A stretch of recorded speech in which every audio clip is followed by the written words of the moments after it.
Môre manne, vandag is die 6de Junie. Ons gaan 'n bietjie saam met Bloemfontein Hengelklub hierso by Waterwese. Haarwater. Julle kan sien, daar's nog lekker mis oor die dam. Lekker koud vanmôre. Dis nou so 5 minute. So ons gaan die eerste lyne ingooi. So 'n bietjie vir julle wys hoe gaan dit vandag.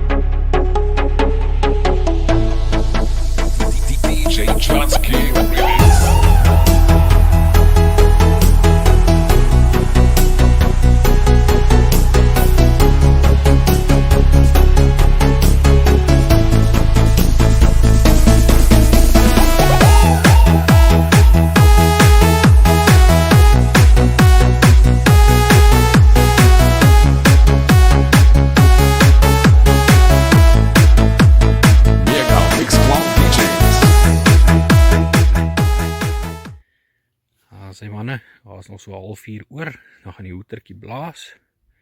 Dit was regtig 'n moeilike dag gewees. Ons kon daarom so 'n paar visietjies geland het, maar nie veel nie. Sal vir julle die fotootjie opsit